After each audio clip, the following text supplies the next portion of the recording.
años a todos. Y gracias, tenemos aquí hoy por suerte al presidente de la Autoridad Portuaria, que siempre suele venir, pero como siempre está muy liado. Es que hay que darle las gracias a los patrocinadores, porque sin la ayuda de ellos, como sabéis, esto no sería posible. Hoy empezamos con el que va a ser el primero de los actos que vamos a hacer a lo largo de todo el año con motivo del 150 aniversario del nacimiento de don Antonio Machado. Es un poema en femenino, un poema dedicado a su madre, que nunca conoció, porque es huérfano. De ahí el nombre, Matriz, y es una preciosidad, como digo. Dicho esto, ahora cuando vayamos a empezar, tanto Antonio Chicharro y yo nos vamos a bajar ahí, porque aparte de las palabras que nos va a dirigir Antonio en su ponencia, vamos a ser unos privilegiados hoy, porque vamos a ver en primicia,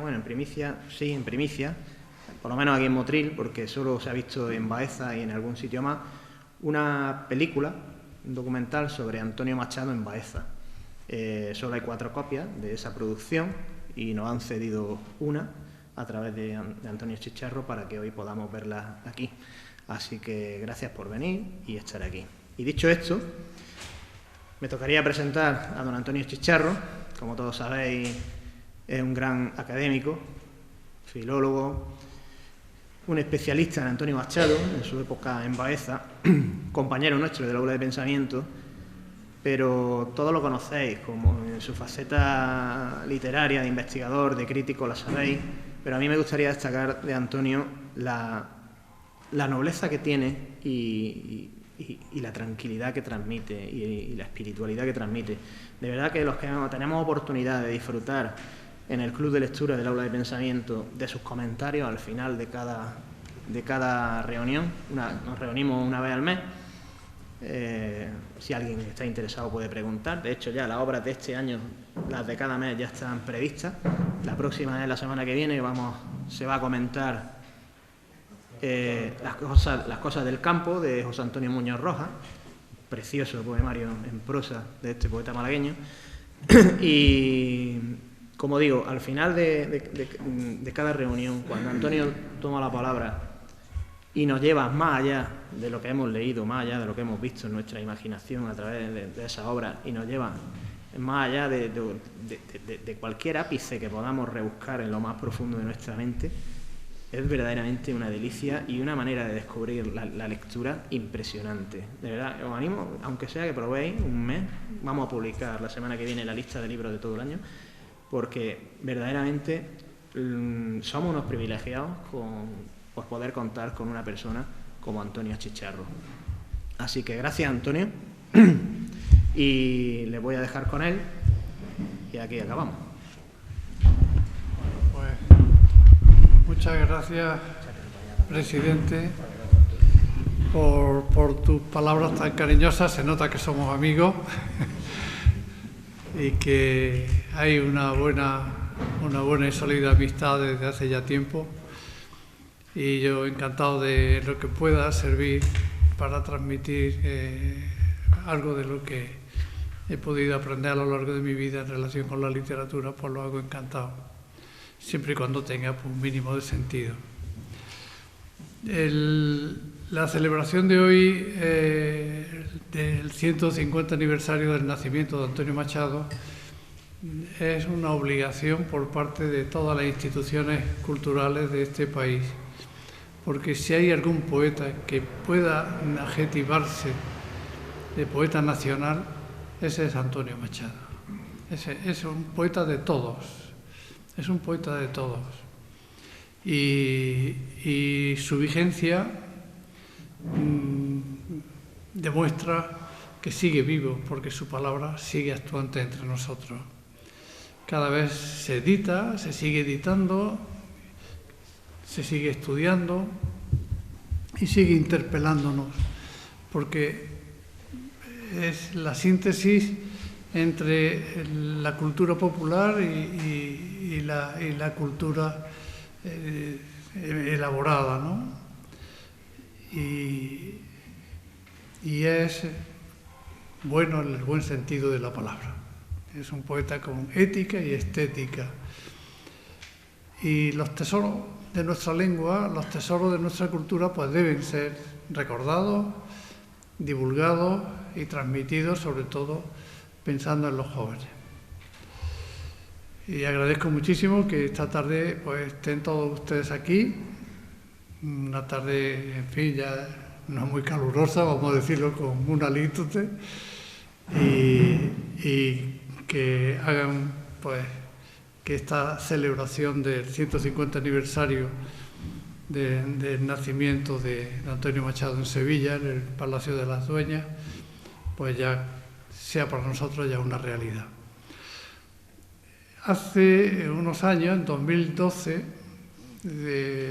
celebramos el centenario de la llegada de Antonio Machado a Baeza. En realidad fue un encuentro entre la ciudad y el poeta. Y el entonces alcalde de Baeza, que murió hace unos meses, Leocadio Marín, ya unos años antes de que llegara esta fecha, pues me pidió que coordinara ese centenario, todas las actividades que allí íbamos a hacer. Me empleé a fondo porque estaba toreando en mi propia tierra y además con un poeta con el que había empezado a leer, el que me llevó a la literatura realmente, siendo un adolescente, donde descubrí que realmente lo que era la poesía, ¿no? Y me empleé a fondo en ese trabajo. Hicimos muchísimas actividades, no paramos empezamos todo el año, prácticamente todo el año. Empezamos en febrero y acabamos justo el día de la celebración del centenario, el 1 de noviembre de 2012, con un congreso que hicimos allí, donde estuvieron muy importantes especialistas, y entre ellos pues el poeta Antonio Carvajal, que está ahí, que es un gran conocedor de la poesía de Antonio Machado, y particularmente de toda la métrica. También Antonio Machado está en su propia poesía, tiene una vertiente machadiana muy importante. Dicho esto, entre las actividades quisimos que quedara un documento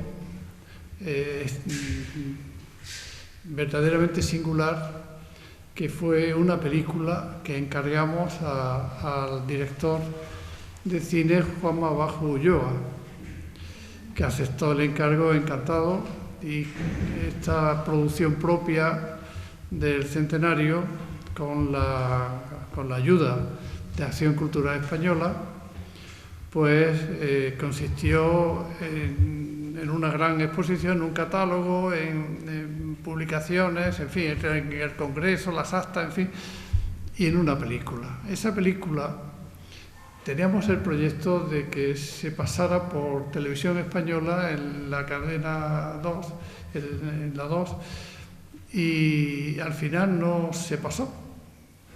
Las urgencias de las televisiones son distintas a las urgencias de la cultura. Se estrenó en el propio centenario, y alguna vez más se ha pasado. En una semana machadiana se volvió a pasar.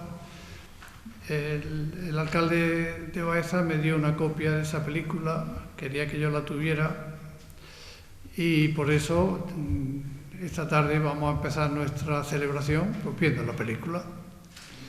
Es una película de 17 minutos 30 segundos. Salvo los dos actores que hacen de Machado joven y de Leonor, pues todos los actores distintos fueron personas de la propia ciudad de Baeza. Así es que aquello fue una experiencia insólita, allí cazando actores. Los espacios son los espacios machadianos. No es una película que que trate de reproducir con exactitud.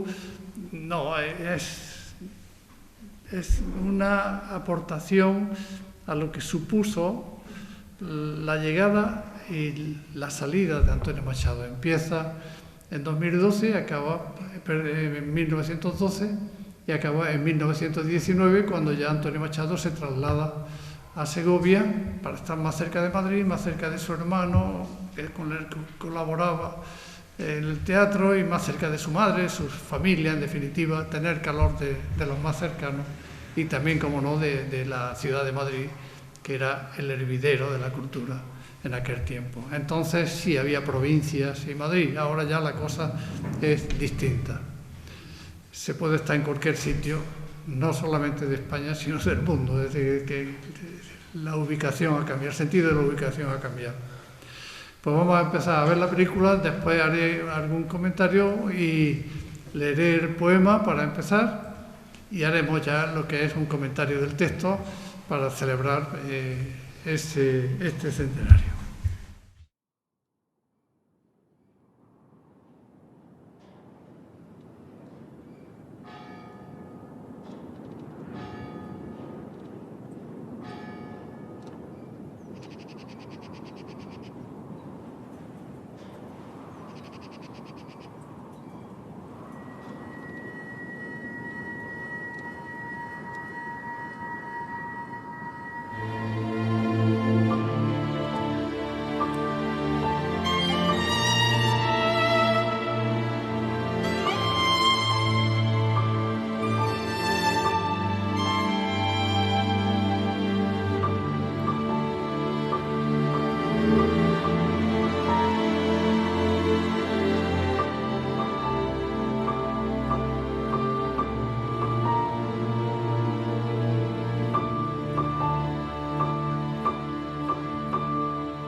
Esta Baeza, que llaman Salamanca andaluza, tiene un instituto, un seminario, una escuela de arte, varios colegios de segunda enseñanza y apenas sabe leer un 30% de la población.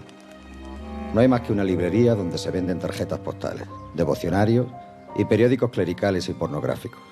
Es la comarca más rica de Jaén y la ciudad está poblada de mendigos y de señoritos arruinados. Y no hay un átomo de religiosidad. Hasta los mendigos son hermanos de alguna cofradía. Se habla de política. Todo el mundo es conservador. Una población rural encanallada por la iglesia y completamente güera. Por lo demás, el hombre del campo trabaja y sufre resignado o emigra en condiciones tan lamentables que equivalen al suicidio.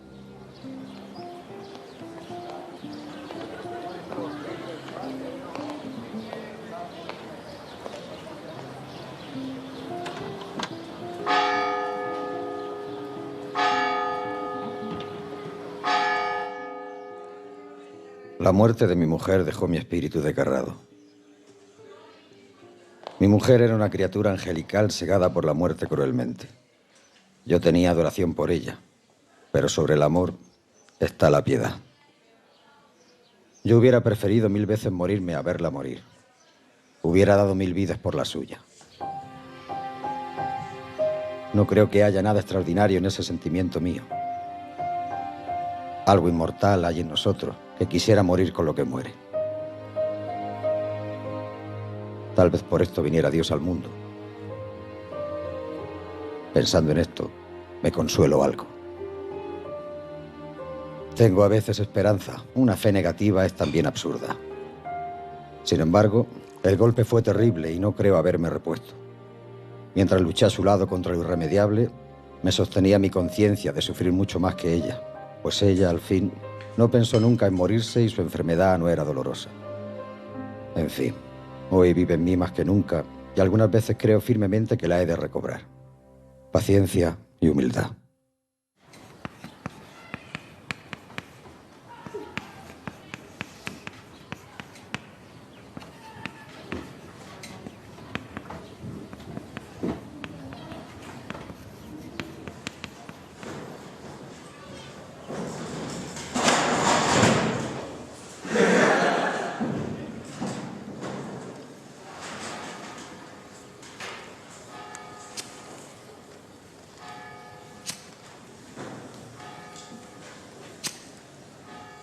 La estampa de don Antonio, con su torpe aliño indumentario, avanzando como a pasos renqueantes, apoyado en fuerte callada rústica. Grandes los zapatos, largo el abrigo con cuello de astracán, vestido de negro, camisa blanca de cuello de pajarita y grueso nudo de corbata negra. Negro el sombrero blando, mal colocado casi siempre. A veces llevaba destocada la noble cabeza de revuelta cabellera. Iba rasurado con pulcritud, pero el traje manchado con las manchas de ceniza del inevitable cigarrillo.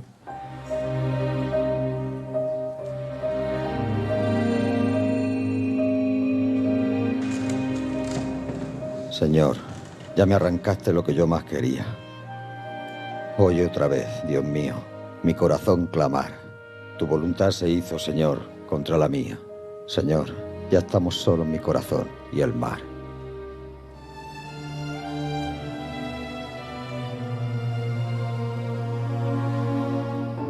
De la ciudad moruna, tras las murallas viejas, yo contemplo la tarde silenciosa, a solas con mi sombra y con mi pena. El río va corriendo, entre sombrías huertas y grises olivares, por los alegres campos de Baeza. Tiene las vides pámpanos dorados sobre las rojas cepas. Guadalquivir, como un alfanje roto y disperso, reluce y espejea. Lejos, los montes duermen envueltos en la niebla, niebla de otoño, maternal. Descansa las rudas moles de su ser de piedra, en esta tibia tarde de noviembre. Tarde piadosa, cárdena y violeta. El viento ha sacudido los mustios olmos de la carretera, levantando en rosados torbellinos el polvo de la tierra. La luna está subiendo amoratada, jadeante y llena. Los caminitos blancos se cruzan y se alejan, buscando los dispersos caseríos del valle y de la sierra. Caminos de los campos. ¡Ay! Ya no puedo caminar con ella.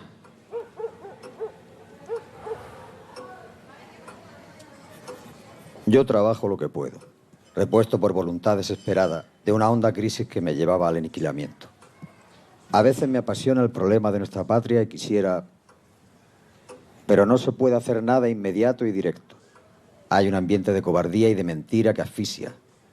Es verdaderamente inicuo este tácito acuerdo que hemos establecido para respetar todo lo güero y ficticio y desdeñar todo lo vital. Parece como si pensáramos todos, con honda convicción, que hay una cosa sagrada, la mentira. En fin, trabajemos pacientemente en nuestras armas, pero al fin es preciso ir a la guerra.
Heme aquí ya, profesor de lenguas vivas, ayer maestro de Gai Saber, aprendiz de Ruiseñor, en un pueblo húmedo y frío, destartalado y sombrío entre andaluz y manchego. Invierno, cerca del fuego. Fuera llueve un agua fina, que ora se trueca en neblina, ora se torna aguanieve. Fantástico labrador, pienso en los campos. Señor, qué bien haces. Llueve, llueve tu agua constante y menuda sobre alcaceles y avares, tu agua muda en viñedos y olivares. Te bendecirán conmigo los sembradores del trigo, los que viven de coger la aceituna, los que esperan la fortuna de comer, los que hogaño, como antaño, tienen toda su moneda en la rueda, traidora rueda del año. Llueve, llueve, tu neblina que se torne en agua nieve y otra vez en agua fina. Llueve, Señor, llueve, llueve.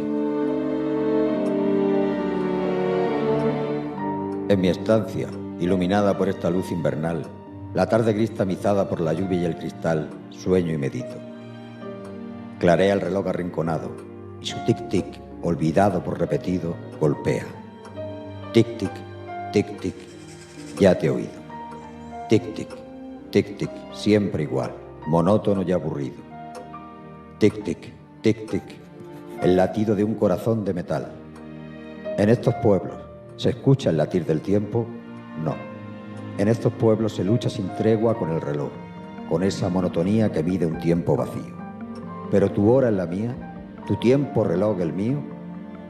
Tic-tic, tic-tic, era un día. Tic-tic, tic-tic, que pasó. Y lo que yo más quería, la muerte se lo llevó. Lejos suena un clamoreo de campana, arrecia el repiqueteo de la lluvia en las ventanas. Fantástico labrador, vuelvo a mis campos. Señor, ¿cuánto te bendecirán los sembradores del pan? Señor, ¿no es tu lluvia ley en los campos que ara el buey y en los palacios del rey? Oh agua buena, deja vida en tu ida.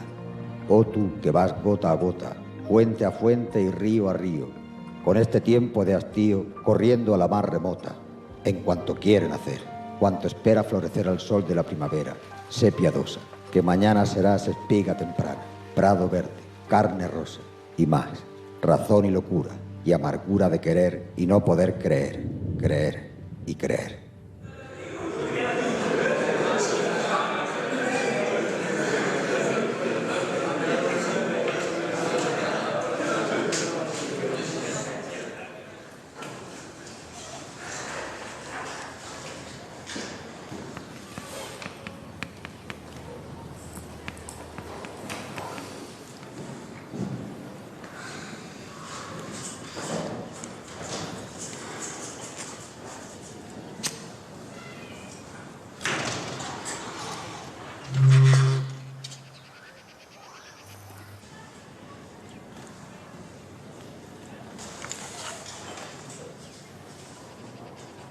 Un año más.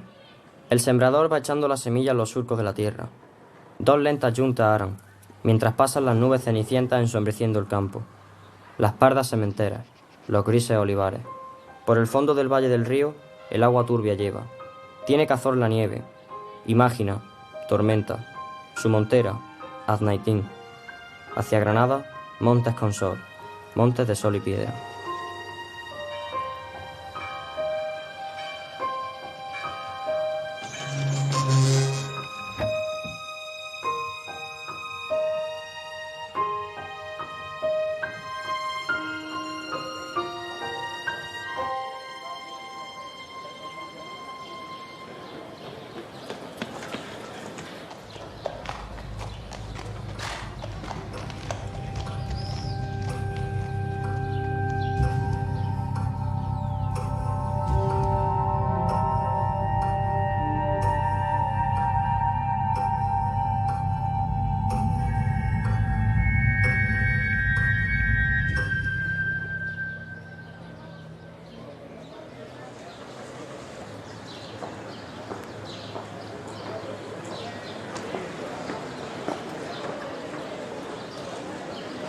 ¡Señor Machado! ¡Señor Machado! Andrés. Señor Machado. Muchas gracias. Todo llega y todo pasa. Nada eterno, ni gobierno que perdure, ni mal que 100 años dure. Tras estos tiempos vendrán otros tiempos y otros y otros. Y lo mismo que nosotros, otros se jorobarán. Así es la vida, don Juan. Es verdad, así es la vida. La cebada está crecida, con estas lluvias, y van las habas, que es un primor. Cierto, para marzo en flor. Pero la escarcha, los hielos, y además los olivares están pidiendo a los cielos aguas a torrente, a mares, las fatigas, los sudores que pasan los labradores. En otro tiempo, llovía también cuando Dios quería. Hasta mañana, señores. Tic, tic. Tic, tic, ya pasó un día como otro día, dice la monotonía del reloj. Sobre mi mesa, los datos de la conciencia, inmediato. No está mal este yo fundamental, contingente y libre, a ratos. Creativo, original, este yo que vive y siente dentro la carne mortal. Ay, por saltar impaciente las pardas de su corral.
Bueno, pues es emotivo el documento artístico, es una pieza artística de Juanma Bajo Ulloa y ver los espacios donde vivió y ese aire si lo ha pillado.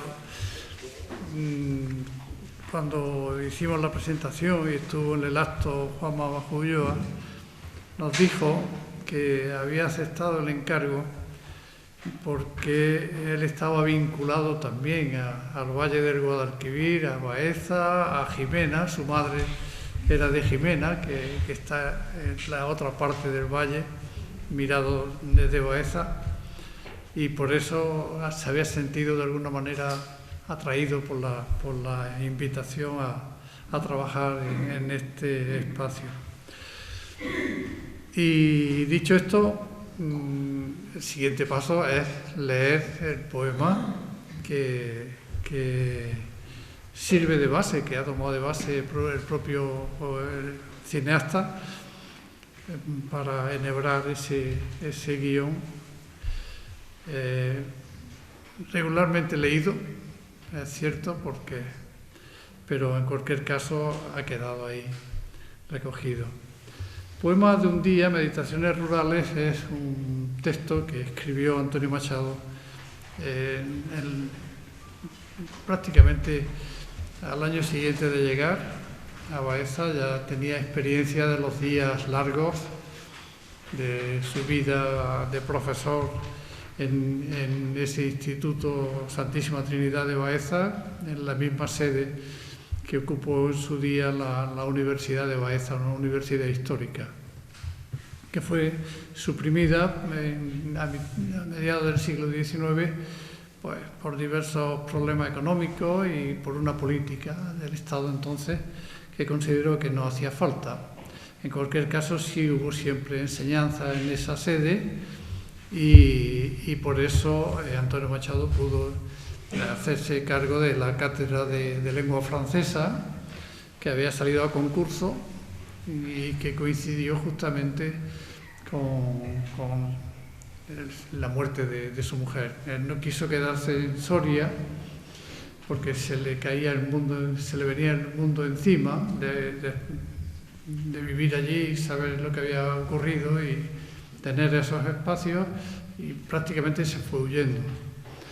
Y huyó a lo primero que había salido, y la plaza de Baeza estaba recién creada y por eso la consiguió. También porque allí había un conocido suyo, el director del instituto, que pertenecía a la Institución Libre de Enseñanza y tenía una vinculación en este sentido. Ir a Baeza supuso ir a una Andalucía distinta a la sevillana de su origen, la Andalucía alta, donde nace el Guadalquivir. Es una Andalucía que habla de otra manera y tiene otras costumbres y otros aspectos culturales específicos, distintos a los sevillanos. Para él fue volver a su tierra, pero ampliando el marco, ¿no? Ampliando el marco de su referencia de la campiña y de lo que ella, prácticamente casi marismas, ¿no? En Sevilla. La llegada para él supuso un alivio inmediato, porque claro, dejó Soria y aparentemente el dolor que aquello le había producido tan intenso para empeñarse en su trabajo de profesor de francés. Pero la llegada y ya la estancia empezó a hacérsele dura, porque la Baeza de entonces, que él critica en una carta a Unamuno, que es muy famosa, esa Baeza era una Baeza depauperada cultural y económicamente. Pero es que no era Baeza, era prácticamente todas las zonas rurales de la España de aquel tiempo. Él mismo lo dice en la carta, dice, más esto es España, ¿no? Es decir, es una imagen general de cómo estaba el campo, la situación económica, la decrepitud general que había en aquel tiempo. Y aquella estancia le supuso a él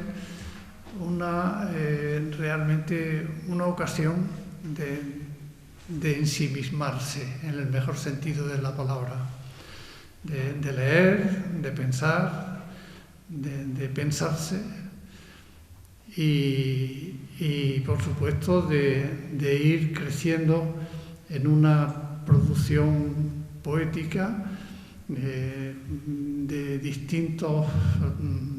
distintas facetas, intensificándola desde el punto de vista del estudio de la filosofía, de la escritura de cartas, de tomar conciencia de lo que era la realidad española rural, no castellana, y por supuesto de abrirse al mundo en cambio que allí se estaba viviendo la Primera Guerra Mundial, los conflictos de la Revolución Rusa, lo vivió allí en España. Fue un tiempo intensísimo y escribió allí una serie de poemas que hoy son monumentales, son monumentos verbales de la poesía española. Este poema que voy a comentar brevemente, claro, fue un poema nuevo, un poema con elementos prosaicos, con referencias muy específicas, concretas, incluso basándose en su propia experiencia vivida. Poema de un día, Meditaciones rurales, pues ya tenemos en el subtítulo, en el título, Poema de un día, es decir, un día en la vida mía, ¿no? Meditaciones rurales, es decir, mi propia conciencia, la meditación, estamos dentro. Para entender el poema con claridad hay que situarse dentro de la cabeza del poeta. Y él va construyendo un desdoblamiento de su propia figura, creando una figura verbal, autofigurándose, representándose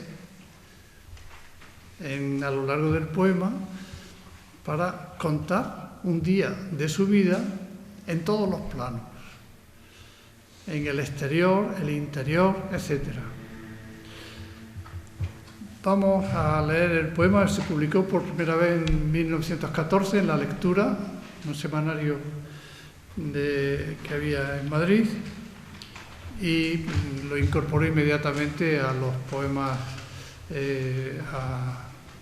a la edición de sus poesías completas, a Campo de Castilla, que es el núcleo de poemas en donde introducen los Campos de Baeza. Es un libro que mantiene el título de Campo de Castilla, pero que crece con los poemas de Baeza. Y el poema dice así. Tiene una base octosilábica,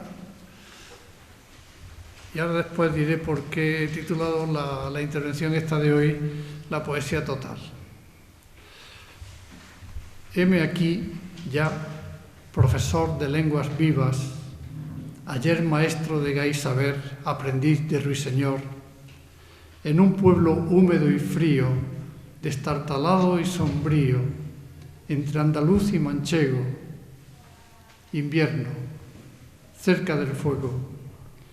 Fuera llueve en agua fina, que ora se trueca en neblina, ora se torna agua-nieve. Fantástico labrador, pienso en los campos. Señor, qué bien haces. Llueve, llueve, tu agua constante y menuda sobre alcaceles y avares, tu agua muda en viñedos y olivares. Te bendecirán conmigo los sembradores del trigo, los que viven de coger la aceituna, los que esperan la fortuna de comer, los que hogaño, como antaño, tienen toda su moneda en la rueda, traidora rueda del año. Llueve, llueve, tu neblina que se torne en agua-nieve y otra vez en agua fina. Llueve, Señor, llueve, llueve. En mi estancia iluminada por esta luz invernal, la tarde gris tamizada por la lluvia y el cristal, sueño y medito. Clarea. El reloj arrinconado y su tic-tic, olvidado por repetido, golpea. Tic-tic, tic-tic. Ya te he oído. Tic-tic, tic-tic. Siempre igual, monótono y aburrido. Tic-tic, tic-tic. El latido de un corazón de metal. ¿En estos pueblos se escucha el latir del tiempo? No. En estos pueblos se lucha sin tregua con el reloj, con esa monotonía que mide un tiempo vacío. Pero tu hora es la mía, tu tiempo reloj, el mío, tic-tic, tic-tic. Era un día, tic-tic, tic-tic, que pasó y lo que yo más quería, la muerte se lo llevó. Lejos suena un clamoreo de campanas, arrecia el repiqueteo de la lluvia en las ventanas. Fantástico labrador, vuelvo a mis campos. Señor, cuánto te bendecirán los sembradores del pan.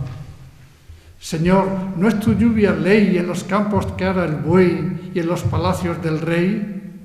Oh agua buena, deja vida en tu huida.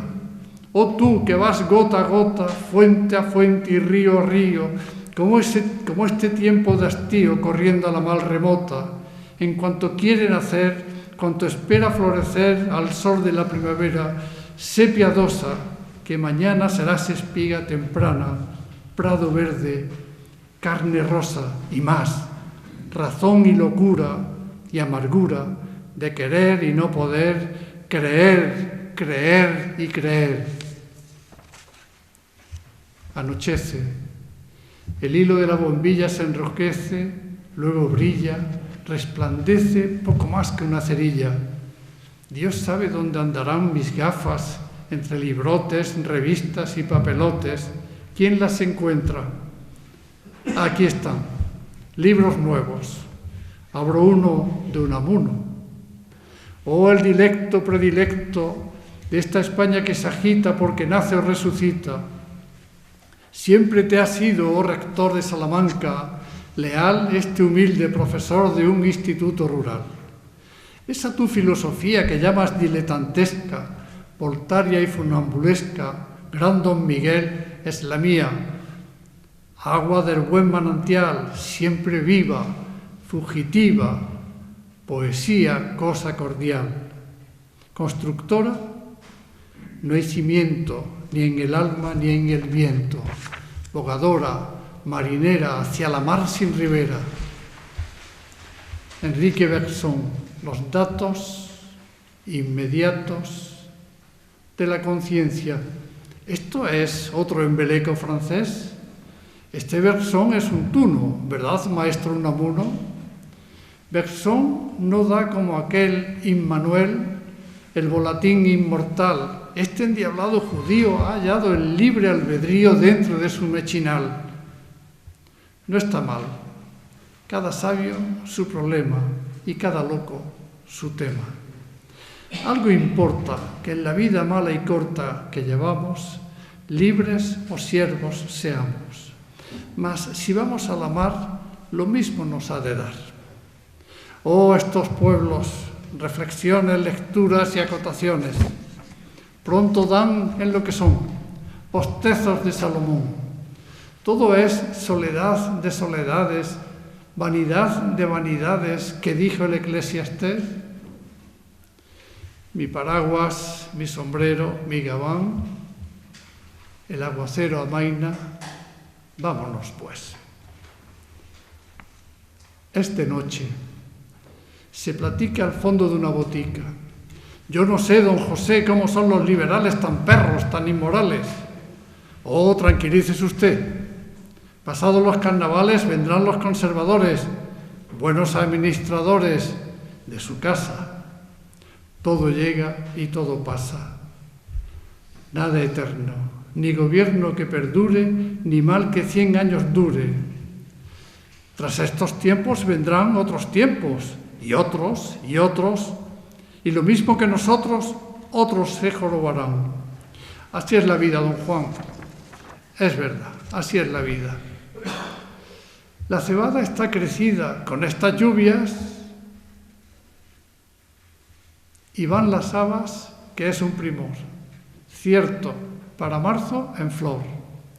Pero la escarcha, los hielos, y además los olivares están pidiendo a los cielos aguas a torrentes, a mares. las fatigas, los sudores que pasan los labradores. En otro tiempo llovía también cuando Dios quería. Hasta mañana, señores. Tic, tic, tic, tic. Ya pasó un día como otro día, dice la monotonía del reloj. Sobre mi mesa, los datos de la conciencia inmediatos.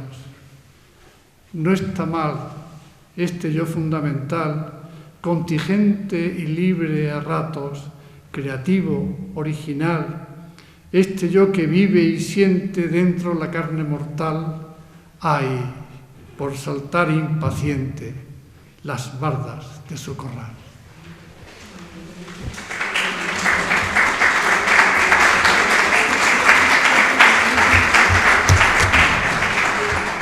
Bueno, yo este poema lo considero poesía total, porque dentro es un poema desde la conciencia, es una meditación.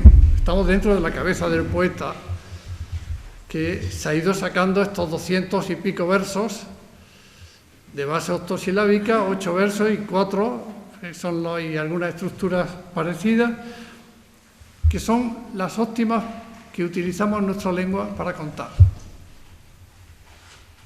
Y en este sentido entra muy bien esta historia que va contando de un día en su vida, entra muy bien. De hecho, casi es una pieza teatral. De hecho, es una pieza teatral. Pero ¿por qué, si cuenta un día en la vida y está expresando todas sus inquietudes interiores, las más íntimas, está hablando desde su conciencia, está uniendo lo que es el lirismo, lo que es la narración y lo que es la dramatización? Es poesía total en este sentido. Es una superación de los géneros. Recurre a esa estrategia del propio soliloquio, porque él empieza: heme aquí ya, profesor de lenguas vivas. Solo los locos hablan consigo mismos, ¿no? Pero no es eso, es la dramatización de un día en su cabeza. Lo vamos a ir viendo. Pero primero tengo que hacer unas aclaraciones de algunas palabras. El poema tiene una data, Baeza, 1913. Cuando un poeta pone un dato que no forma parte del poema, sino que es un dato complementario, que es lo que se llama un paratexto, es porque tiene la voluntad de decir: esto está escrito aquí y en este año. Tiene voluntad de manifestar o de comunicar una circunstancia específica de espacio y de tiempo. Quiere decir que el poema de un día es un poema que se refiere a Baeza directamente y a un periodo concreto que es el año 1913. Por tanto, aquí esa es la primera aclaración. Heme aquí ya profesor de lenguas vivas, claro, de lengua francesa. Todos los referentes que tiene el poema son experiencias personales de su propia vida, de su propia trayectoria profesional, poética y de todo tipo. En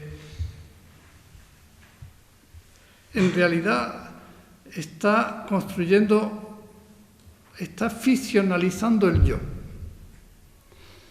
Es un personaje. Este es un personaje construido por Antonio Machado, pero con una clave, y es que esa ficción conduzca a un cierto tipo de verdad. Por eso no es una autoficción, no se utiliza el yo para hacer una ficción que se separe de la realidad, sino que es una ficción para que lleve a la realidad, que es muy distinto.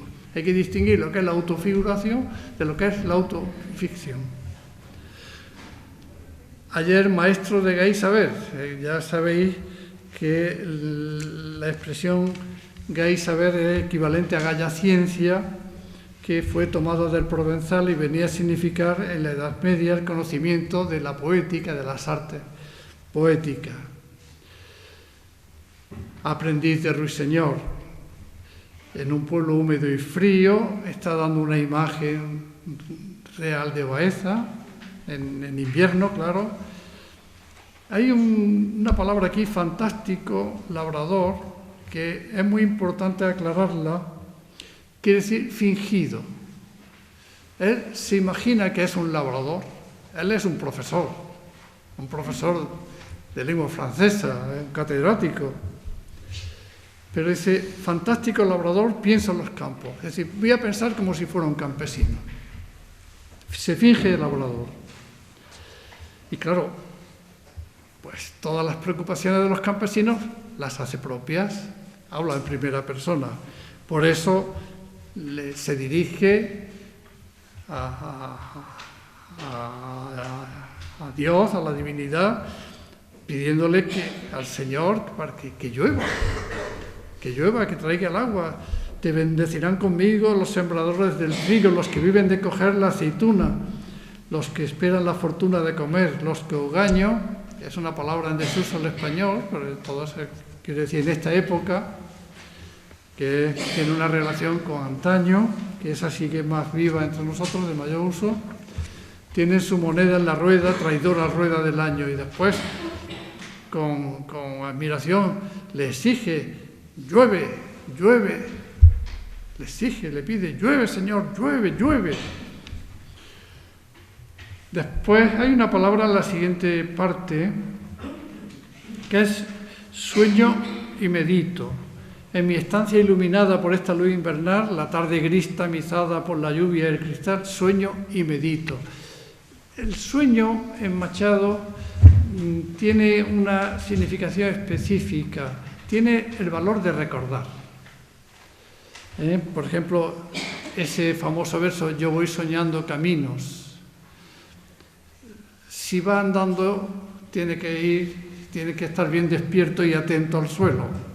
Voy soñando caminos, voy recordando, tiene ese valor de recordar, tiene un valor distinto. En mi estancia iluminada por esta luz invernal, la tarde gris tamizada por la lluvia y el cristal, sueño y medito, recuerdo y medito.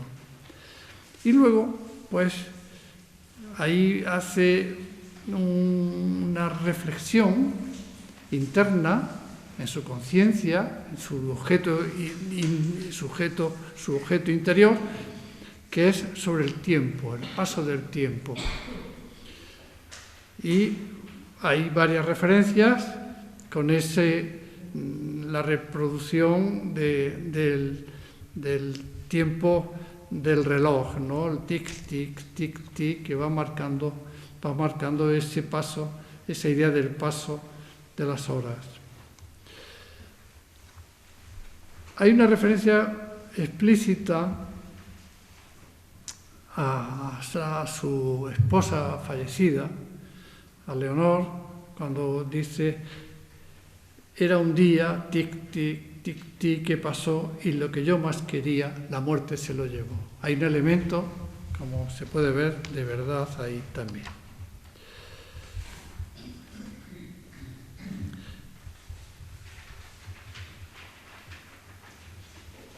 Hay una pregunta que es muy importante, que es tu tiempo reloj, el mío.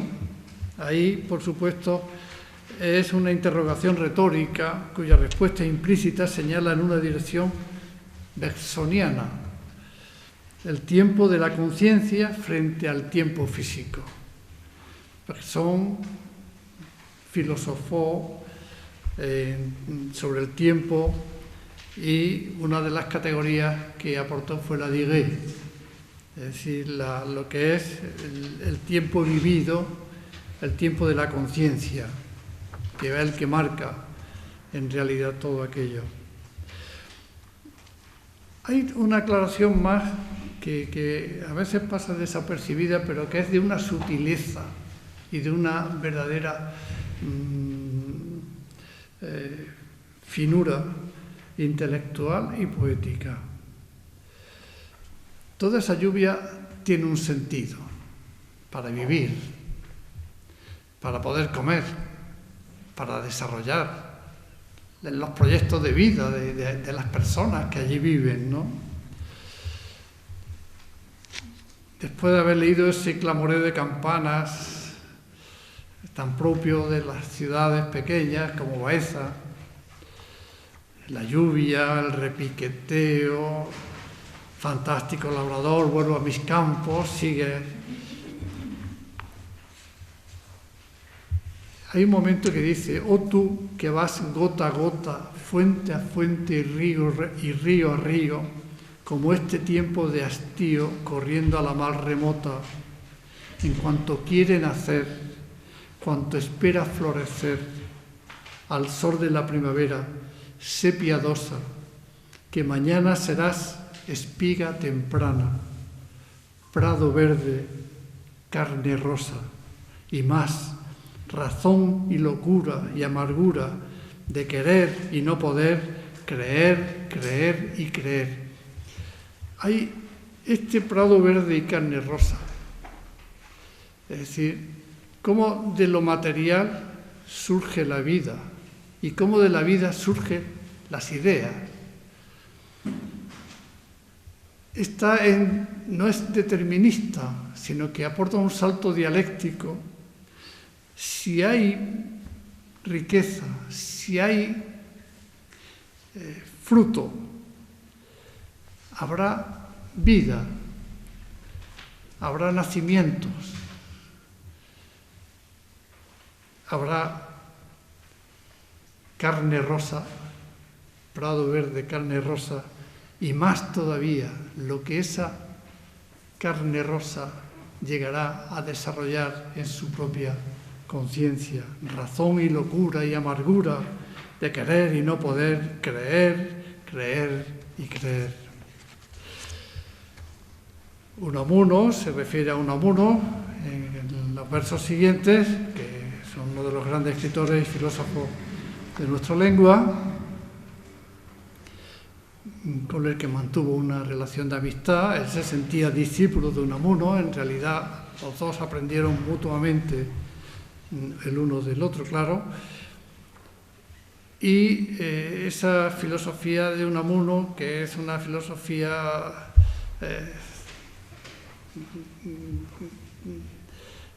de la tragedia de los seres humanos, del creer y no creer, pues de alguna manera él se siente deudor de ella. Dice: esa tu filosofía que llamas diletantesca, que es un neologismo formado a partir de diletante, o sea, que cultiva algún tipo de saber o se interesa por él como aficionado y no como profesional. Miguel de Unamuno fue catedrático de griego. Después, esa filosofía voltaria, es decir, de carácter inconstante, y funambulesca, que es un adjetivo formado a partir de funámbulo o acróbata, que es hábil para desenvolverse entre tendencias u opiniones contrarias u opuestas.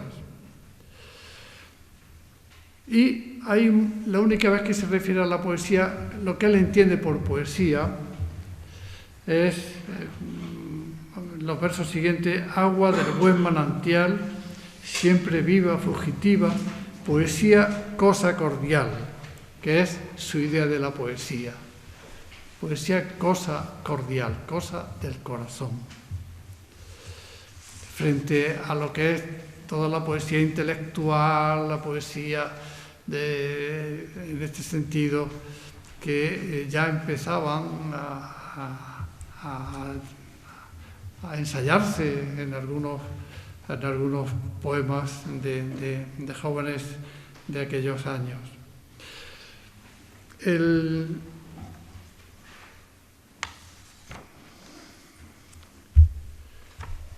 Bueno, después se refiere a Bergson.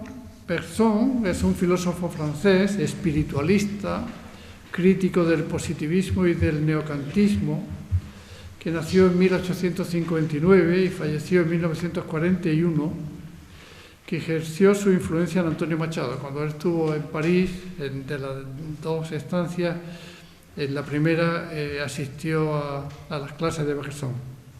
Su idea fundamental es la de la durée, que es duración. Desde la perspectiva de los datos inmediatos de la conciencia, solo queda una multiplicidad cualitativa que el hombre percibe en una sucesión continua que enlaza el presente con el pasado, y en la que no se descomponen las vivencias, sino que se armonizan entre sí, como sucede, dice Bergson, con las notas de una melodía. Es la duración que es a la vez el tiempo real de la conciencia, tal como lo experimentamos profundamente por medio de la intuición, y diferente del tiempo espacializado de la ciencia física. El yo vive el presente con el recuerdo del pasado y la anticipación del futuro, que solo existen en la conciencia que los unifica. Esa es una breve descripción del núcleo del pensamiento de Bergson que Machado hace propio y lo lleva a lo que es esta reflexión sobre el tiempo, Poema de un día, que es el título que al final elige para el poema. Después se refiere a Immanuel, que es Kant, el gran filósofo de la modernidad, el volatín inmortal, que es el salto en el aire, ha hallado el libre albedrío, que todos sabemos que es el poder de elegir y tomar las propias decisiones que tenemos los seres humanos, y dentro de su mechinar, que es una palabra coloquial para referirse a la habitación, un cuarto pequeño. Después nombra el Eclesiastés, que es el libro de la Biblia en el que se pregunta cómo afrontar la vida, ya que nada en ella es seguro excepto la muerte, y en el que se reflexiona sobre la fugacidad de los placeres, la incertidumbre que rodea al saber humano, la futilidad de los esfuerzos y bienes de los hombres o de los seres humanos, la caducidad de todo lo humano y la injusticia de la vida. Después aparece una palabra muy machadiana, vagabond, que todos sabemos que es abrigo, una palabra que ya no se utiliza. Y estas son las aclaraciones que quería hacer antes de pasar a exponer algunas consideraciones sobre este poema. Este poema, cuando la Unicaja compró los cuadernos manuscritos y la colección de textos manuscritos de los hermanos Machado, de Manuel y de Antonio, hizo una edición diplomática, es decir, una reproducción fiel, con errores, con formas, con espacios. Hizo una edición diplomática de los manuscritos de Machado.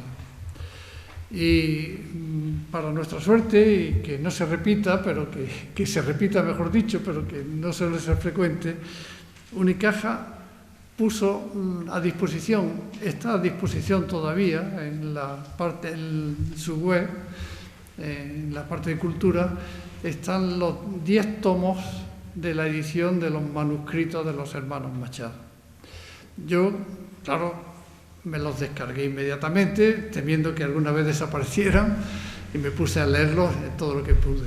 Empecé por el cuaderno 1, y mi sorpresa fue ver que había 18 versiones de Poema de un día. Un poema cincelado, trabajado con detalle. No es un poema, es un poema muy trabajado. Manuscrito 18 veces en el cuaderno 1. Y me encontré también un breve trabajo manuscrito, ya transcrito en la edición, es un manuscrito acerca del teatro. Antonio Machado comienza mostrando ahí su disgusto por la supresión sistemática del monólogo en el teatro moderno de su tiempo, ya que así se priva a los espectadores de saber lo que piensan y sienten los personajes cuando están solos consigo mismos. Si, como afirma Antonio Machado, el teatro es acción, el monólogo resulta imprescindible porque los actos de los seres humanos guardan una relación más íntima con el monólogo que con el diálogo, siendo aquel una vía de manifestación de la conciencia, lo más esencial de la vida humana, según Antonio Machado. Por lo tanto, frente a la conversación, vale más el monólogo por mostrar lo que se piensa, lo que se siente y lo que se quiere, aunque haya autores, y nombra a Ibsen y a Benavente, que consiguen sugerir a través de diálogos los estados internos de los personajes. Él está diciendo que hace falta el monólogo para conocer la conciencia, lo que piensa ese personaje. Y aquí ya tenemos una clave que va iluminando con bastante claridad lo que es un poema de un día. No obstante, le parece algo gratuito vencer con ciertas habilidades técnicas en el uso de los diálogos la dificultad de dar a conocer los estados internos, defendiendo al final de su escrito el uso del monólogo con las siguientes palabras. Él dice que quitando a Ibsen y a Benavente, los demás no lo saben hacer, porque esos dos autores teatrales tienen esa enorme capacidad de, a través de diálogos, dar noticia de la conciencia de los personajes. Pero como no lo sabe hacer, que hay que volver al monólogo, que es la manera de entrar en la conciencia de los personajes. Y dice, la supresión del monólogo, son palabras textuales de Antonio Machado, la supresión del monólogo es uno de los mayores pecados del teatro moderno. Sin monólogos no puede haber personajes, como no hay hombres sin conciencia, caracteres, hombres que nos parezcan de carne y hueso, parezcan tales hombres, ni el teatro puede ser similar a la vida de los hombres, porque en la vida no todo es conversación. Hasta ahí la cita.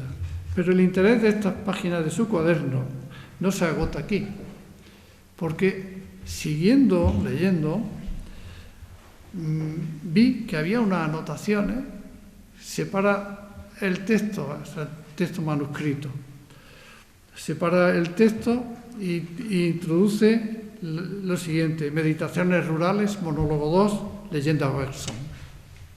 Unas anotaciones propias relativas a poemas de un día. Y sigue escribiendo, leyendo a Kant, cuando se lea uno a uno, piensa uno en la palabra evangélica, y a Bergson en un caimán que muerde el bronce de Kant.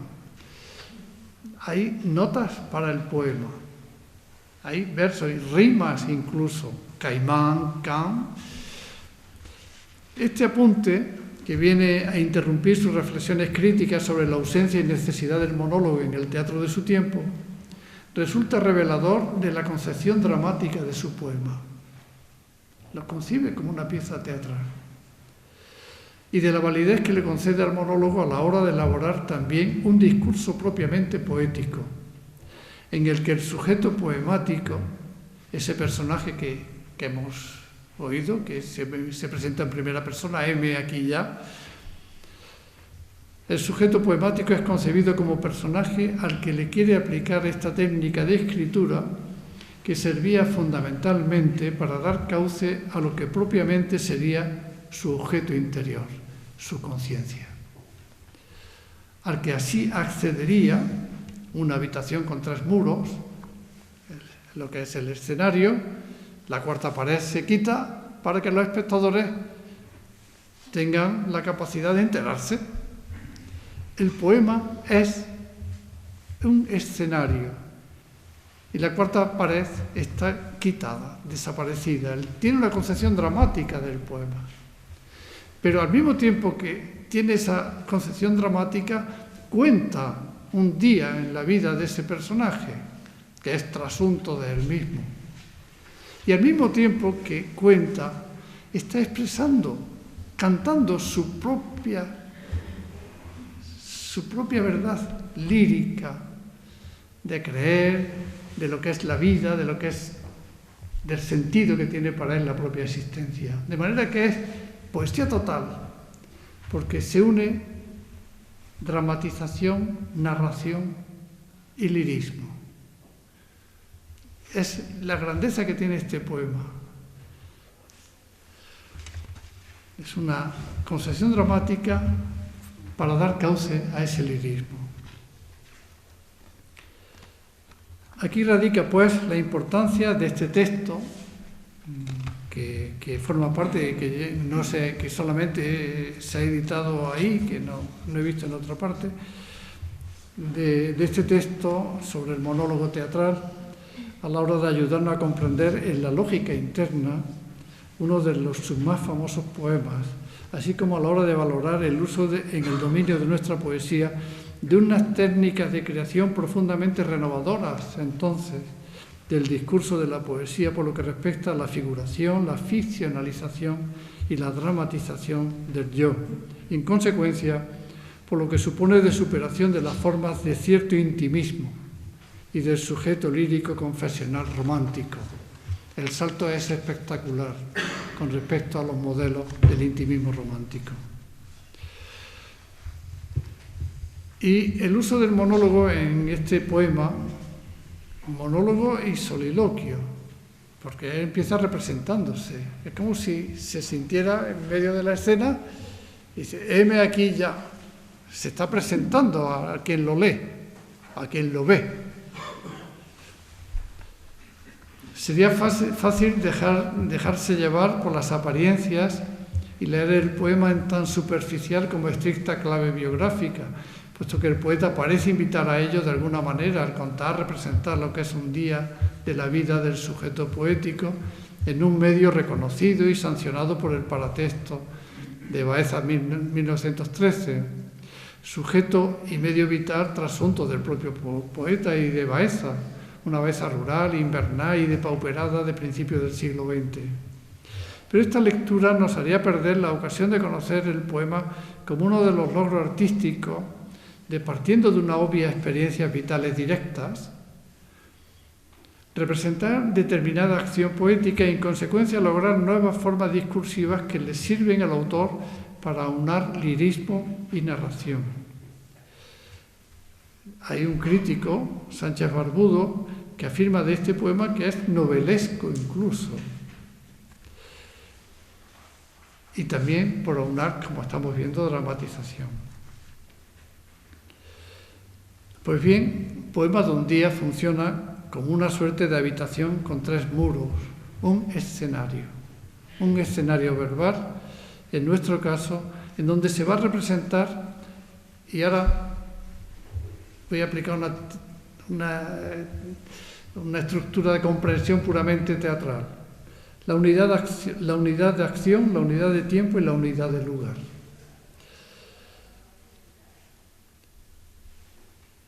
Lo que acontece, unidad de acción, en un día de la vida de un personaje trasunto del poeta, unidad de tiempo, un día, en el ámbito de la población rural en que habita, unidad del lugar. Las 3 unidades que componen el teatro.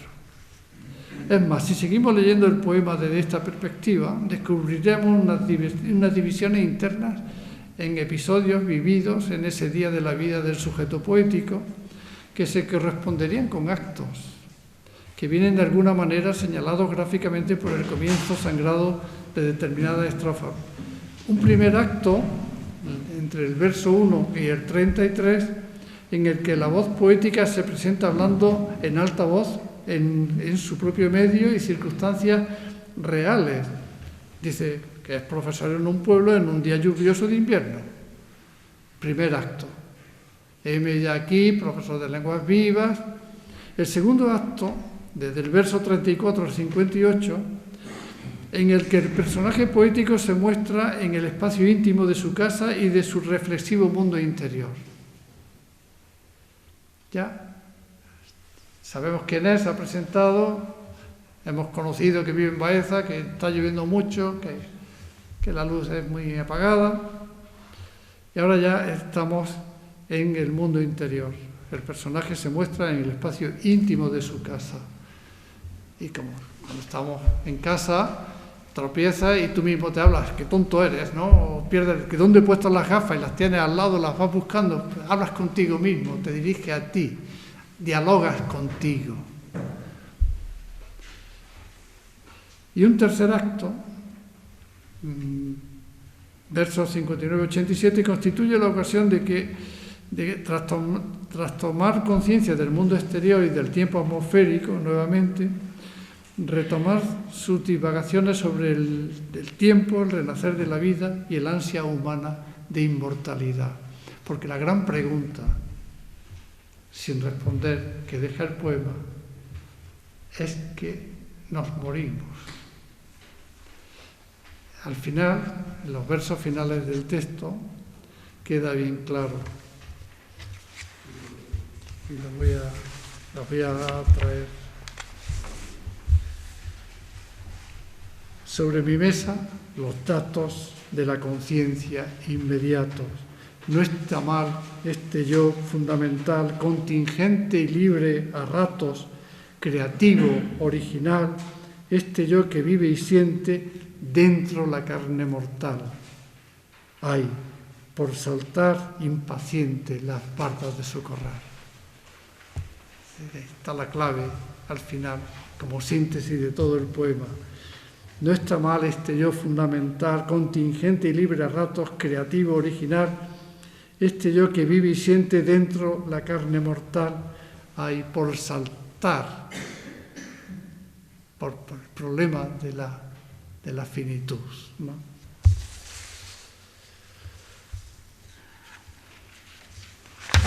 El siguiente acto, según la estructura del teatro clásico, 5,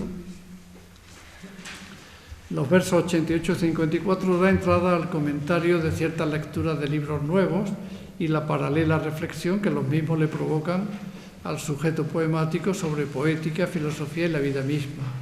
Y un quinto acto y final sirve, desde el verso 155 hasta el 193, sirve para que el personaje cuente con la inclusión de nuevos personajes poéticos, don José y don Juan, los amigos de la tertulia, y los diálogos que estos mantienen entre sí en la conversación por él escuchada en una tarde de tertulia de una rebotica. Es decir, que hay una transcripción prácticamente de lo que es una conversación de los amigos en la rebotica que yo conocí cuando era un niño y que desapareció en los años 60 y que allí precisamente mi abuelo Dámaso pues fue aprendiz del farmacéutico y luego ya se estableció por su cuenta. Y por último, unos versos finales en los que el sujeto poético se encuentra de nuevo en el espacio de su casa, absorbido por sus preocupaciones filosóficas sobre el yo y los límites que el yo tiene. En fin, el poema leído de esta forma se ha convertido en un escenario verbal donde un personaje habla solo, habla consigo mismo y provoca mediante un largo monólogo la ocasión de que el lector se entere de lo que hace en la intimidad de su casa, sepa lo que ocurre fuera de la misma, al tiempo que conozca aspectos de su mundo u objeto interior, su conciencia, con sus graves preocupaciones de índole social, la vida y demás circunstancias de los labradores, por ejemplo, con sus recurrentes reflexiones sobre el tiempo y la temporalidad, el tiempo atmosférico, la lluvia, el tiempo astronómico, el tiempo sin tiempo, su tiempo, así como sobre la vida y en consecuencia la muerte, y sobre la propia poesía cosa cordial, sobre la filosofía y finalmente aquello en que pueda consistir este yo que vive y siente. ¿Quién soy yo? Meditaciones en un día de invierno, abstraído del mundo en su propia conciencia. El largo parlamento de 207 versos, que es el poema, se enriquece con diversas fórmulas discursivas, como venimos viendo, que vienen a lograr el propósito final de que los lectores podamos conocer los sucesivos y ordenados episodios acontecidos en un día de la monótona y repetitiva vida de un profesor, tanto por lo que se refiere a aspectos de su vida social como de su vida interior, de sus propias lecturas, marcada en todo caso por la soledad. De ahí, como es lógico, que el poeta disponga el uso del soliloquio con que da comienzo al poema, heme ya aquí, profesor, con el que, hablando a solas, parece dirigirse a una hipotética audiencia, o al menos permite que éste le escuche, sugiriendo la atención. De ahí también que haga uso interno de sucesivos monólogos que adoptan la forma de diálogos interiorizados entre el personaje poético y respectivamente Jesucristo. Pregunta: Señor, qué bien haces, llueve, llueve, dialoga, ¿no? Objetos con objetos inanimados, como un reloj o el agua de la lluvia. Ya te he oído, tic-tic, ya te he oído, tic-tic. O agua buena, deja vida en tu vida, esos diálogos que son formas de monólogo. O ese dirigirse a sí mismo, ¿dónde he puesto las gafas? ¿Dónde están? ¿No? Aquí están, ¿no? O los diálogos que mantiene con otros personajes, con Unamuno, ¿no? Por ejemplo, al que se dirige, como si estuviera allí presente a través de su libro. Con esta estructuración del poema, Antonio Machado logra representar en clave de poema una acción. Contar los episodios de un día en la vida del personaje poético, autofiguración de sí mismo, claro, y dar cauce lírico a un mundo interior. De manera más ordenada y calculada, por cierto, de lo que suele seguirse con el empleo de lo que conocemos como monólogo interior. El monólogo interior es la manera de dejar fluir en la narración la conciencia, pero la conciencia desordenada, los pensamientos que se obstruyen, se acumulan, los recuerdos. Si habéis leído el monólogo interior con el que comienza la famosa novela Tiempo de silencio de Luis Martín Santos, pues es el caos del mundo interior, del pensamiento asociativo, contrario, etc. Se interrumpe el flujo de la conciencia. Aquí no hay flujo de la conciencia, aquí hay una estructuración discursiva claramente ordenada para representar ese mundo interior en esas facetas.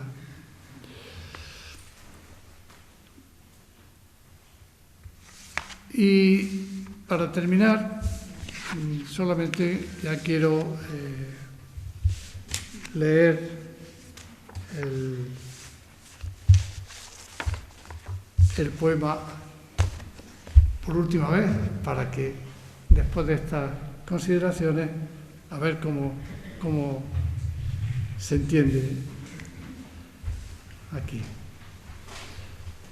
Heme aquí ya, profesor de lenguas vivas, ayer maestro de gay saber, aprendiz de ruiseñor, en un pueblo húmedo y frío, destartalado y sombrío, entre andaluz y manchego.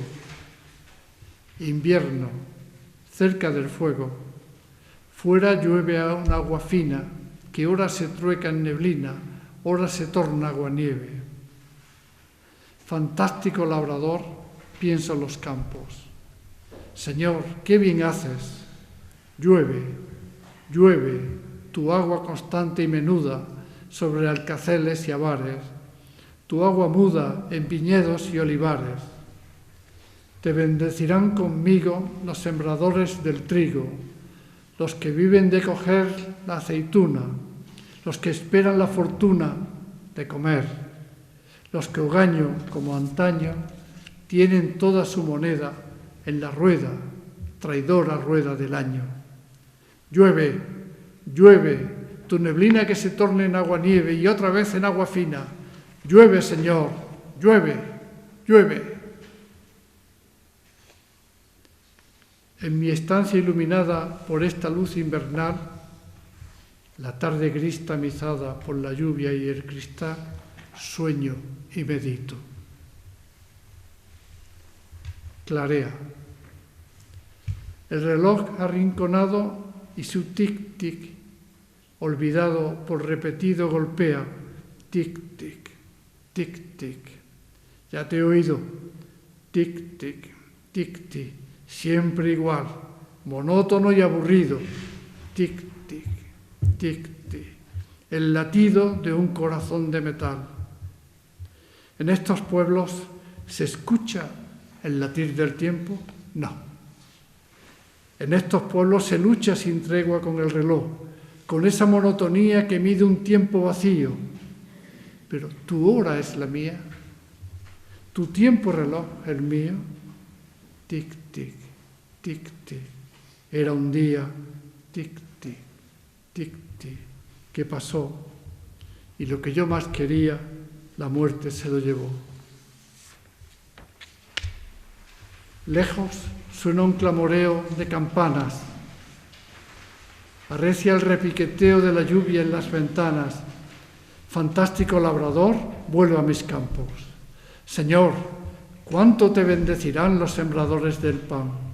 Señor, ¿no es tu lluvia ley en los campos que ara el buey y en los palacios del rey? Oh, agua buena, deja vida en tu huida.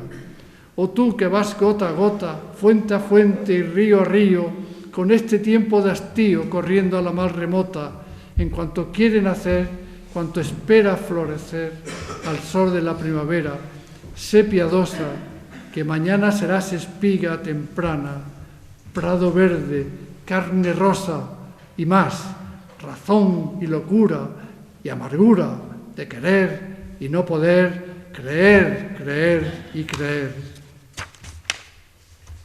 Anochece, el hilo de la bombilla se enrojece, luego brilla, resplandece, poco más que una cerilla. Dios sabe dónde andarán mis gafas entre librotes, revistas y papelotes. ¿Quién las encuentra? Aquí están. Libros nuevos. Abro uno de Unamuno. Oh, el dilecto predilecto de esta España que se agita, porque nace o resucita. Siempre te ha sido, oh rector de Salamanca leal, este humilde profesor de un instituto rural. Esa tu filosofía que llamas diletantesca, voltaria y funambulesca, gran don Miguel es la mía, agua del buen manantial, siempre viva, fugitiva, poesía, cosa cordial. Constructora, no hay cimiento ni en el alma ni en el viento, bogadora, marinera, hacia la mar sin ribera. Enrique Bergson, los datos inmediatos de la conciencia. ¿Esto es otro embeleco francés? Este Bergson es un tuno, ¿verdad, maestro Unamuno? Bergson no da como aquel Immanuel, el volatín inmortal. Este endiablado judío ha hallado el libre albedrío dentro de su mechinal. No está mal. Cada sabio su problema y cada loco su tema. Algo importa que en la vida mala y corta que llevamos, libres o siervos seamos. Mas si vamos a la mar, lo mismo nos ha de dar. Oh, estos pueblos, reflexiones, lecturas y acotaciones, pronto dan en lo que son, bostezos de Salomón. Todo es soledad de soledades, vanidad de vanidades que dijo el Eclesiastés. Mi paraguas, mi sombrero, mi gabán, el aguacero amaina, vámonos pues. Es de noche, se platica al fondo de una botica. Yo no sé, don José, cómo son los liberales, tan perros, tan inmorales. Oh, tranquilícese usted. Pasados los carnavales vendrán los conservadores, buenos administradores de su casa. Todo llega y todo pasa, nada eterno. ni gobierno que perdure, ni mal que 100 años dure. Tras estos tiempos vendrán otros tiempos, y otros, y lo mismo que nosotros, otros se jorobarán. Así es la vida, don Juan. Es verdad, así es la vida. La cebada está crecida. Con estas lluvias y van las habas, que es un primor. Cierto, para marzo en flor, pero la escarcha, los cielos, y además los olivares están pidiendo a los cielos aguas a torrentes, a mares, las fatigas, los sudores que pasan los labradores. En otro tiempo llovían también cuando Dios quería. Hasta mañana, señores. Tic, tic, tic, tic. Ya pasó un día como otro día, dice la monotonía del reloj. Sobre mi mesa, los datos de la conciencia inmediatos. No está mal este yo fundamental, contingente y libre a ratos, creativo, original. Este yo que vive y siente dentro de la carne mortal, hay por saltar impaciente las bardas de su corral. Muchas gracias.